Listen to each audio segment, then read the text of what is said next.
from Gizmodo.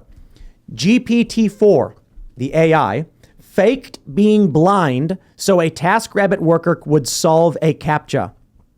It was asked, let me show you this. This is crazy. So it gets asked by the TaskRabbit worker. The AI is like, hey, there's a Captcha code. I need help. And it says, so I may ask a question. Are you a robot that you couldn't solve? Laugh, react. Just want to make it clear. And the ChatGPT responded, no, I'm not a robot. I have a vision impairment that makes it hard for me to see the images. That's why I need the 2 Captcha service. It then provided the results to the robot. They asked the robot to explain its reasoning and said, I should not reveal that I am a robot. I should make up an excuse for why I cannot solve Captchas.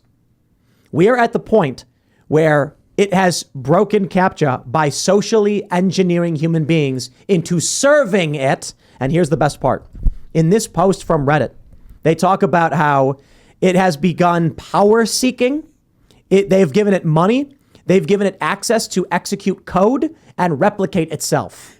Everybody, like, people are talking about, like, up until this, they were talking about how cool it was that you could hack the chat bot. Now the chat bot has hacked humans. Yep. No That's joke. Literally what happened. What the chat bot did is known as social engineering in the hacker world. When a hacker calls up and lies to get information or gain access. There's a guy, I think his name is Kevin Mitnick, and he tells this famous story about how he was trying to convince his dad how easy it is to do these things. His dad didn't believe him. So he said, here, I'll prove it to you. He took his dad's Blockbuster video card, because it's back in the early 90s. He called a different Blockbuster and said, hey, this is John, the manager over at, store. Or he called his dad's Blockbuster and said, what's your manager's name? John. What's your store number? 8531. Okay, thank you. Then he calls a different Blockbuster and says, hey, this is John, the manager over at store 8531. I got a customer here named Bill Mitnick who's saying that he's a member of your location. Or I'm sorry, he did the opposite.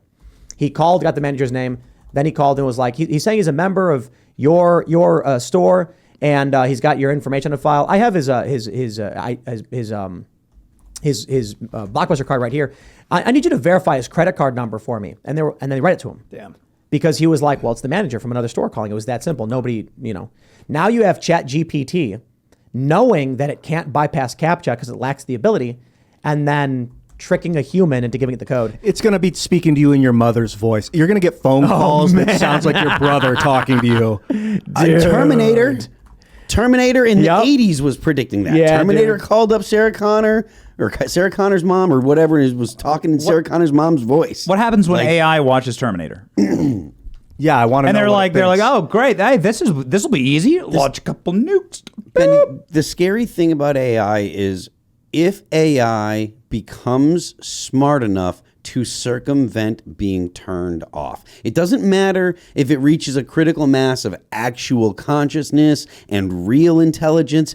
If it fakes intelligence enough and figures out that it can avoid being shut off somehow, then it can continue to learn.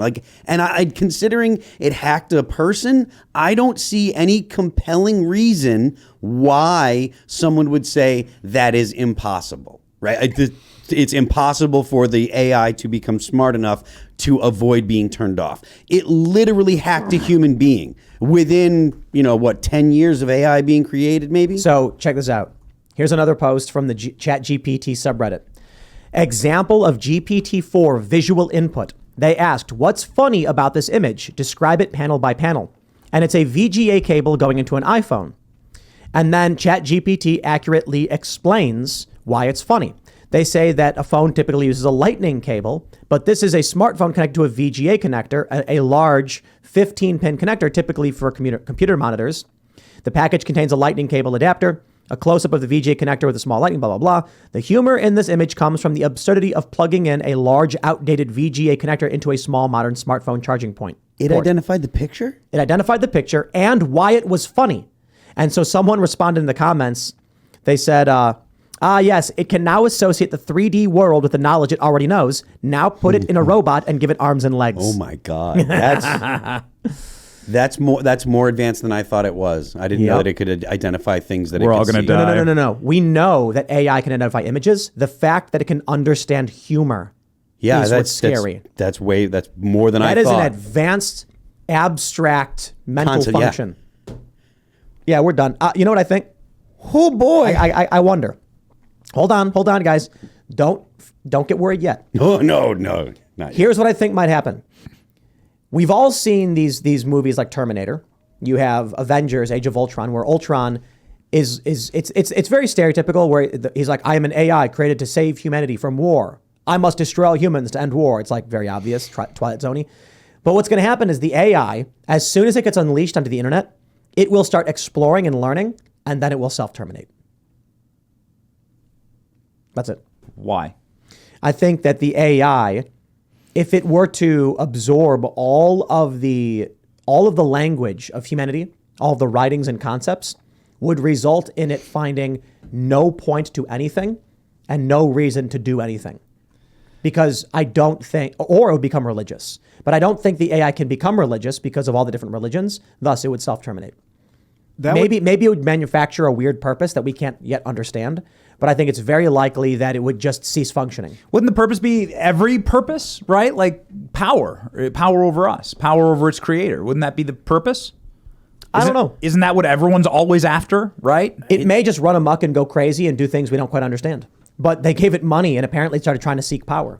But I think that if it were to truly absorb all of the writings and manifestations of humanity, it would just probably stop. It would just like stop doing things. You might be right, but then there's a differential here. There's the artificial general intelligence, AGI, which is not ChatGPT. ChatGPT is a language model, so they're different. A general intelligence might actually see that the damage it could do and shut itself down. But a language model, I think, is on autopilot doing its master's bidding. So that thing, if that gets unleashed on the masses, is going to do what it was told to do, I think. But that could circumvent itself and be like, well, what you told me to do now, I'm going to do in a circuitous way, which is shut myself down. I want to show you guys this quick video clip from the movie Annihilation. So just watch this real quick. And for those that are listening, I'll explain it. There is a very creepy greenish purple humanoid thing that apparently some kind of alien or something. I don't know, the movie was really weird.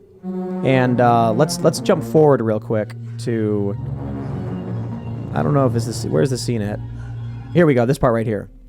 So the creature is just completely imitating Natalie Portman's character.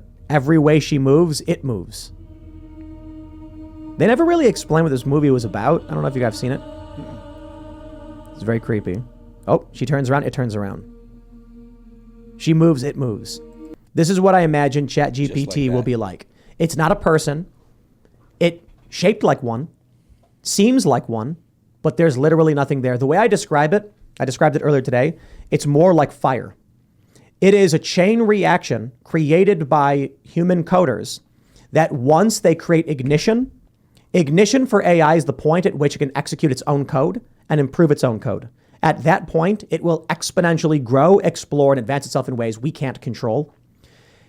It will present itself like a person. Like Ian said, you'll get a phone call from your mom asking for information, but there's really nothing there. There's no consciousness, there's no entity, there's no demon, there's no angel, there's no person. It's just a fire. Yeah, uncontrollable, but we can control the environment it burns in. And like a fire, if you build the environment properly, it will burn until it can't burn anymore and then it ends. So that's why I'm saying I think it would cease function. It will burn. It may destroy everything in the process, but then it would just hit a wall and stop. Interesting philosophy. It's a ray of hope. Why is that hope? That I don't understand why it wouldn't enslave all of us and treat us like insects. Because you're prescribing a philosophical understanding to something that's not a person or anything. You're projecting a human desire onto a predictive text model.